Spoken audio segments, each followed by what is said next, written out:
Na aula de hoje nós falaremos sobre a grande figura da prosa realista em Portugal. Nós falaremos de Eça de Queiroz. Não se esqueça que nós já vimos o que foi o realismo. O realismo foi um movimento de oposição, de recusa aos ideais românticos. O realismo pregava o quê? Pregava a descrição, a análise da realidade a partir da objetividade. Vejamos quem foi a grande figura da prosa realista em Portugal. Eça de Queiroz foi o maior romancista português de todo o século XIX. Eça de Queiroz, assim como os outros escritores, como os outros estudantes realistas, também estudou na Universidade de Coimbra, mas não participou com eles da polêmica questão Coimbrã. Lembre-se de que a questão Coimbrã foi o quê? Foi o choque entre os ideais realistas dos novos estudantes e os ideais dos velhos românticos que moravam lá e que escreviam em Lisboa. O Eça de Queiroz ficou meio alheio a tudo isso. Mas anos depois, ele acaba participando ativamente das chamadas Conferências Democráticas do Cassino Lisbonense. Nessas conferências nós encontramos os autores realistas que, numa postura de negação, de recusa aos valores e ideais românticos, pregavam e procuravam consolidar os novos ideais realistas.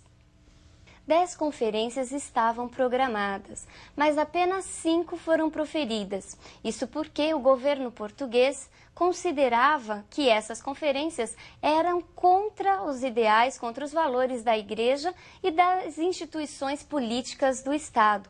Então elas foram proibidas, mas mesmo assim elas foram responsáveis pela consolidação da nova postura, da nova estética literária. O Eça de Queiroz, ele chegou a proferir a 4ª conferência. Nela, ele critica diretamente os ideais românticos e nos apresenta as principais características da nova escola, as principais características do realismo. Vejamos o que o próprio Eça diz a respeito do que era o realismo. O homem é um resultado, uma conclusão e um procedimento das circunstâncias que o envolvem. Abaixo os heróis. Nesse trecho nós encontramos uma forte influência determinista. E o que foi mesmo o determinismo? O determinismo foi a postura que pregava que o homem era determinado por 3 fatores: pela raça, pelo meio e pelo momento em que vivia. Eça de Queiroz mostra isso nesse trecho. O homem era fruto, era o resultado do meio ambiente em que vivia. E ele também apresenta uma clara postura de recusa ao romantismo, tanto que diz abaixo os heróis. Vejamos ainda o que ele diz a respeito do realismo mais diretamente. O que foi o realismo segundo as palavras do próprio Eça de Queiroz? O realismo é uma reação contra o romantismo. O romantismo era a apoteose do sentimento. O realismo é a anatomia do caráter, é a crítica do homem. É a arte que nos pinta a nossos próprios olhos para condenar o que houver de mal na nossa sociedade. Crítica, realismo é crítica, e crítica é a palavra síntese de Eça de Queiroz. Ele soube como nenhum outro retratar e criticar as mazelas, os problemas da sociedade portuguesa de seu tempo. Frequentemente, as obras de Eça de Queiroz são solicitadas nos exames dos grandes vestibulares de todo o Brasil. Volta e meia, aparecem questões sobre características de suas obras e de seus enredos principais. Vejamos agora um exemplo retirado de um grande vestibular. Podemos afirmar que a obra de Eça de Queiroz está voltada prioritariamente para a defesa dos pobres e dos oprimidos? Justifique sua resposta. E então, será possível fazermos tal afirmação? Para começarmos a responder a essa questão, é preciso olharmos como está dividida a obra de Eça de Queiroz. A obra de Eça está comumente dividida em 3 fases. Numa primeira fase, encontramos um autor ainda preso aos ideais românticos. É dessa fase o livro O Mistério da Estrada de Sintra, escrita em parceria com um amigo dos tempos de escola, Ramalho Ortigão. Na segunda fase, encontramos a consolidação das características realistas, Essa fase tem início com a publicação de O Crime do Padre Amaro, considerado o primeiro romance realista português, e se estende até a publicação de Os Maias. Já na terceira fase, encontramos um autor mais preocupado com os valores tradicionais da vida portuguesa, da existência humana e da vida campestre. É a segunda fase a parte mais significativa de toda a produção literária de Eça de Queiroz. É nessa segunda fase em que os valores realistas são levados ao extremo. É nessa fase que Eça de Queiroz acentua a crítica à sociedade, a crítica aos valores morais que estavam em decadência e principalmente a crítica em relação ao clero e à burguesia. Nessa segunda fase, nós encontramos o romance de tese. E o que é esse romance de tese? Eça de Queiroz apresentava uma ideia inicial, uma tese que seria desenvolvida a partir das ações das personagens. Esse romance de tese foi muito bem trabalhado num conjunto de obras conhecido como trilogia da segunda fase realista. Essa trilogia é formada pelo Crime do Padre Amaro, O Primo Basílio e Os Maias, e a esses 3 livros, Eça de Queiroz deu o nome de Cenas Portuguesas. O Crime do Padre Amaro vai contar a história de amor entre Amélia e o Padre Amaro. Amélia era uma jovem meio bobinha, que vivia na província e que acreditava em tudo que os padres falavam. O Padre Amaro, por sua vez, acaba seduzindo a moça e tendo realmente um relacionamento amoroso com ela. Este livro escandalizou a sociedade portuguesa em seu tempo. Vejamos por que escandalizou. Era este um dos grandes gozos de Amaro, ouvir gabar aos colegas a beleza de Amélia, que era chamada entre o clero a flor das devotas. Todos lhe invejavam aquela confessada. Por isso insistia muito com ela em que, se a jantasse aos domingos, a missa zangara-se mesmo ultimamente de a ver quase sempre entrouxada num vestido de merino escuro que lhe dava um ar de velha penitente. Cessaria suas relações com Amaro se o ousasse, mas receava quase tanto a sua cólera como a de Deus. Que seria dela se tivesse contra si Nossa Senhora e o Senhor Pároco? Além disso, amava-o. Nos seus braços todo o terror do céu, a mesma ideia do céu desapareceria. Refugiada ali, contra seu peito, não tinha medo das iras divinas. O desejo, o furor da carne, como vinho muito alcoólico, davam-lhe uma coragem colérica. Era como um brutal desafio ao céu que se enroscava furiosamente ao seu corpo. Perceberam por que escandalizou um padre que mantinha um relacionamento amoroso com uma jovem?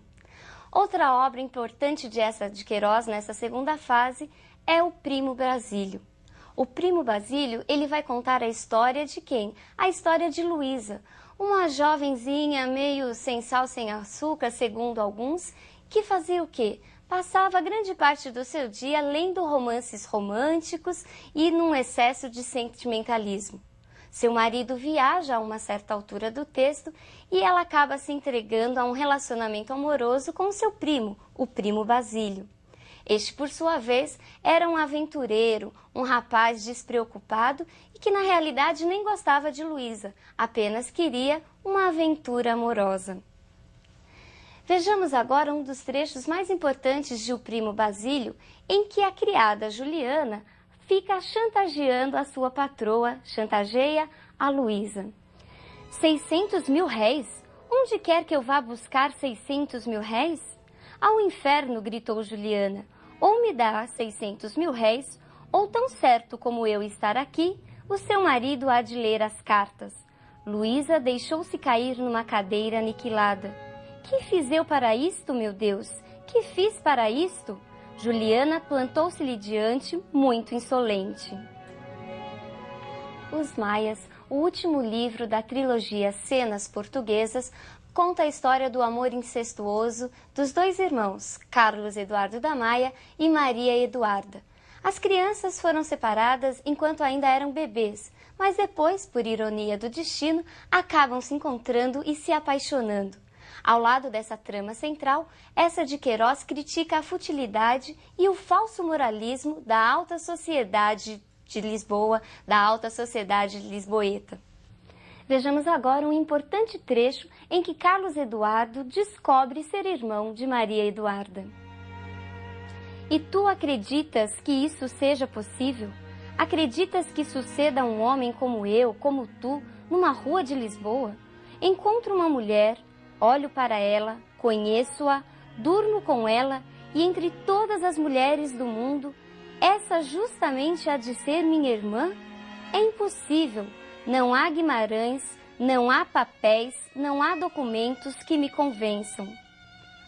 Já numa terceira fase, nós encontramos um Eça de Queiroz mais voltado a valores que não se identificam tanto com a proposta realista. Nós falamos que nesse momento Eça de Queiroz está mais voltado ao resgate dos valores tradicionais, à busca da tranquilidade no campo, temas esses tratados nos livros A Ilustre Casa de Ramires e A Cidade e as Serras. Já nessa terceira fase também nós encontramos uma obra muito engraçada, quase todo aluno que a lê fica encantado com ela. É o livro A Relíquia. Neste texto, Eça de Queiroz vai contar a história de Teodorico Raposo, o Raposão, que fazia de tudo para enganar a sua tia, a beata Titi do Patrocínio, e conseguir a herança. Depois de muitas indas e vindas, descobre-se que Teodorico não era nenhum beato e ele acaba tendo um final surpreendente. Agora você já é capaz de responder aquela perguntinha inicial, aquela questão de vestibular. Vejamos. Podemos afirmar que a obra de Eça de Queiroz está voltada prioritariamente para a defesa dos pobres e oprimidos? Justifique sua resposta. Então, fácil não a resposta? Exatamente, a resposta é negativa, nós não podemos fazer tal afirmação. Porque embora Eça de Queiroz fale em vários momentos das injustiças sociais, a sua ênfase, a sua ideia central é a crítica à alta burguesia, à alta aristocracia da sociedade e do clero português. Agora vejamos um texto em que o próprio Eça de Queiroz nos fala qual era o seu objetivo. Vejamos qual era o objetivo de Eça de Queiroz ao escrever seus livros. Minha ambição seria pintar a sociedade portuguesa e mostrar-lhe como num espelho.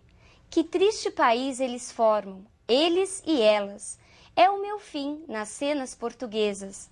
É necessário acutilar o mundo oficial, o mundo sentimental, o mundo literário, o mundo agrícola, o mundo supersticioso.